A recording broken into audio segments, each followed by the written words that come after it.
G'day everyone, I hope you're doing really well. And for many of us, working with team members, not staff, is probably one of the most challenging things in the part of building and growing and scaling health and medical clinics.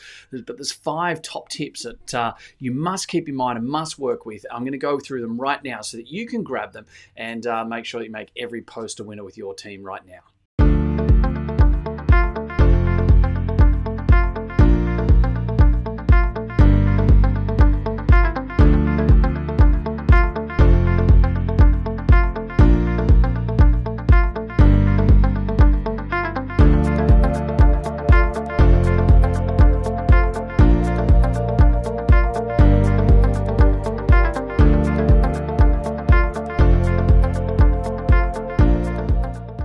So when we manage team members, there's a load of things that we need to actually work with. We have to make sure that we work with them, themselves personally and professionally. We've got to make sure that we know a lot about them. We've got to be engaging. You know, we have to make sure that there's they know about our vision, where we're going, making sure they're part of the team. There's a lot that needs to go into it.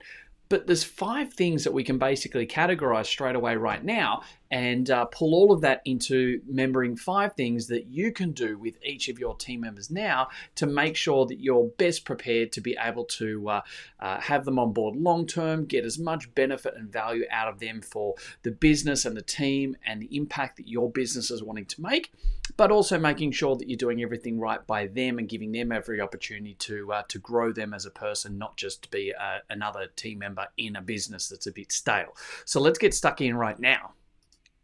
So firstly, I've already mentioned these words, but you must be able to better manage people by talking to them personally and professionally, making sure that everything we do is about growing them personally, not just have them a better team member or having them grow professionally.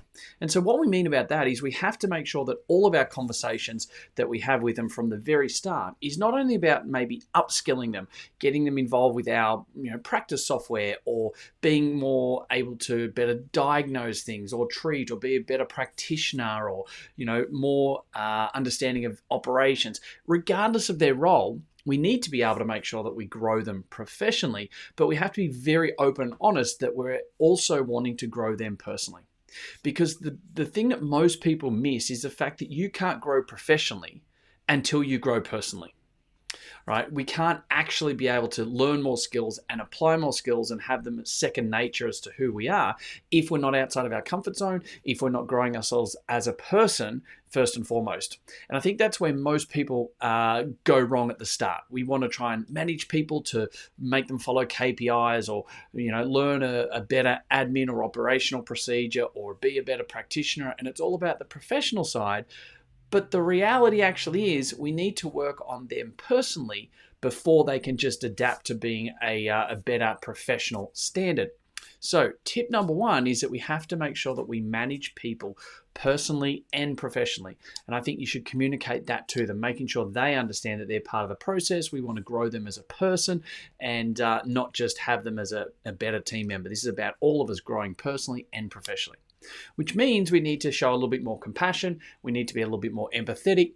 We need to be able to make sure that we're using our emotional intelligence a lot more than just simply going, do. Why can't you do this? Why can't they do this? And whinging and whining. We need to make sure that that's our responsibility in better management principles to make sure that we are actually growing them personally and professionally. So that's tip number 1 that we have to make sure that we do, that they know and they feel. They don't just get told it, but they actually feel it, they experience it, that it's always about us helping them as a person grow and develop and not just get better at doing this thing faster. All right, so there's tip number 1. So first one, personal and professional growth must be in place for us to better manage team members. Now, the second one is we have to be able to manage firm but fair. And I use those words very deliberately all the time when I'm working with my clients and getting them working with their own teams or my teams or some of my global teams. We have to make sure that we manage firm but fair. We can't be a dictatorship. It can't be just, do this, do that, blah, blah, blah, and barking out instructions. It must be the fact that we can push people a little bit, but we also have to manage it quite fair. And number 2 and number 3 here, because number 3 is communication. But number 2 and number 3 work really closely together, because the way we actually communicate this is absolutely crucial for our success. If we don't get the tone right, if we're too forceful, if we're just being too pushy, too demanding, then we go more towards the managing over the top and managing too firmly, and it can be seen almost as an aggressive scenario. And people, it's a very fine line. People don't like to be told do, because ultimately, as humans, we like to be able to choose. We don't, for those of you that are parents, you tell your kid, go and clean your room, and they turn around and go, no, right? And we always want to rebut back. We don't like being told what to do.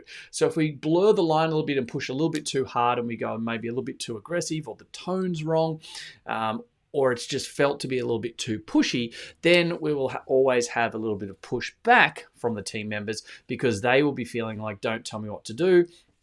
They don't want to be overly firmly pushed. And as a net result, when feelings start like that in their own head, they only manifest over a very short period of time. And you'll find yourself in a situation where you'll be needing new team members, because they will actually very easily and quickly get their way out of there looking for other opportunities, because they'll see that you're too aggressive. And I'll be honest with you, I hear it and see it a lot in our industry. People sort of saying do, and not giving people the professional and personal respect to be able to manage them firmly, but also fairly. Okay. And that goes on to number 3 with the communication. This is super important with the way you're actually going to be able to communicate that. It's not just saying it once and going, oh, well, I told them that originally that I was going to be blah, blah, blah. No, it doesn't work like that. They need to feel it. They need to see in your actions. And these, both number 2 and 3 are my top tips here, also link back into number 1, because you have to be in a situation where you're always looping back into working with someone personally, not just professionally. So rather than just barking instructions or turning around and saying, hey, you didn't do this, or I need this done by 4 o'clock this afternoon, and being overly aggressive, it's about the right communication, asking the right questions, and getting them involved into this personally and professionally, so that they understand the importance of it. There is no miscommunication. They need to understand the importance of why this goes ahead. And matching expectations comes into this communication process. Because if they're understanding and they feel that, yeah, it's going to get done, but they don't feel the importance of having it done in this time frame or in this particular way, then that ultimately is your responsibility as a manager. And the reason why it didn't get done in the way that you wanted it is ultimately about you not giving the right instructions, not making sure that the right understandings were in place and agreements were in place as to what it would look like, what was being done. The fish always stinks from the head down, so the saying says, and you've got to be able to step up as a manager and play above the line. So ultimately, if the net result doesn't come out as you want, it's not actually their problem. It's actually your problem that you need to be able to fix and better communicate and better work with them to make sure that they understand that in place. And so again, the communication factor is really crucial, because it enables you to make sure you get the right balance of managing firm but fair, but it also puts you in a situation where you can make sure you're growing the person, not just trying to push them professionally. And those 3 together, when we go full circle on them, create a really harmonious and productive and positive framework for people to be able to engage together, empower each other, and get so much more done as a net result. And so that leads us on to number 4. Number 4 is about accountability. Accountability, we've probably mentioned it a couple of times already in this podcast. It's about making sure that people are not only aware of the growth personally and professionally and how that's going to relate together. They understand that the process, they feel like they're part of the process, and they are part of the process because of the way we communicate with them. They understand that we're going to be able to manage firm but fair, and we're also in that situation where we're going to have accountability measures in place. And now this isn't just a matter of turning around and saying, oh, put KPIs on place, they've got to see X amount of people this week, they've got to meet the certain billables and that type of stuff. We shouldn't have to have that in place with certain billables, etc. With practitioners, for instance, it's actually a bit of a broken model, and anyone still running off that model is actually not running the management side of things as efficiently and effectively as possible, and making things just purely about numbers and money, which it ultimately isn't about. So we need to make sure we have the right accountability measures in place. And again, this links back to the communication, because if we don't have the right communication skills in place, or we haven't communicated the right outcomes, what our major focuses are, how you're going to be able to best help them, how they're going to be able to best work with you and other team members, then the ultimate level of accountability is not really in place. Yes, they can read a scoreboard. Yes, they can see what their KPIs are. Yes, they can be told that they need to meet these type of standards. But ultimately, the true accountability is about that self-accountability that needs to be put in place. And without having the right accountability that's communicated in the right way with the right understanding and being able to manage firm but fair, accountability is going to mean nothing, because it's just not going to be there. So that's number 4. Number 5 is we've got to make sure that everyone feels a part of the team. That we don't have the management playing off the practitioners and the reception team, or the admin team is different from the junior admin team to the senior admin team. Granted, we're all going to have different roles. Some people are going to be more involved with projects than others. Some people are going to be more involved with, say, the financial running of the business, and other people don't see that side of it. And that's completely fine. But we need to make sure that everyone comes together, that we have regular meetings, that we make sure that everyone understands their importance and their role in the team. Even just say the junior receptionist that cleans bins and cleans the floors and things like that, we should not be making her feel like she's less important than the senior physio with 15 years experience, because to be completely honest, that senior physio with 15 years experience can't be as efficient and effective without that junior receptionist being amazing. They wouldn't have their room looking as good. They wouldn't be able to be as professional. They would feel a lot more flustered. Things wouldn't be effectively done without the ability of those people working behind the scenes. So we need to make sure that we're always on the same level, and that everyone feels a part of the team, and they don't just have that opinion, I'm just a receptionist, for use of a better example. And that is something that we see way too much in the health and medical industry. People feeling like that they've got more experience, or that they've been at uni on this, or that they are the accredited person for blah, blah, blah. That ultimately means nothing, because people don't buy your accreditation. They're buying the outcome. They're buying the relationship. They're buying what you can do to help their life.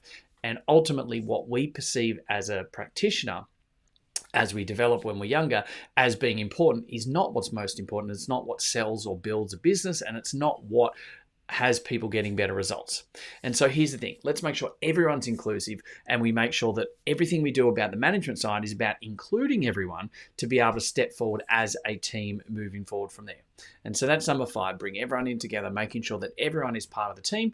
Everyone's going to have different roles, different projects, different levels of responsibility. That's completely fine, but you can still have everyone part of the team. So guys, there's the 5 top tips about managing people in the best way possible. We've probably heard most of them, or certain avenues of what I've just said, but we have to always go back to those guiding 5 principles. Otherwise, we're going to miss some of the most crucial parts of this, and the walls start to crumble, and we find ourselves chasing around fires, putting them out, and we don't get to actually lead and have a bigger impact because we're too busy stuck in the HR and the people management side of things. So go and get on top of those 5. Always review them. Always make sure that you're working hard to be better at those 5 areas, and you'll have better management principles in place and have a better team that works more efficiently and effectively, and ultimately you get to change more lives. I'll talk to you again very soon. Hey guys, thank you very much for listening to another episode of the Profitable Practice Podcast. I would love nothing more than for you to be able to leave a review. I get so much joy out of listening and reading the amazing things that you guys say about this. So please subscribe to our channel, leave a review, and share it with your friends. Let's get some more fantastic information out there so all of us can grow the industry together. Cheers for now.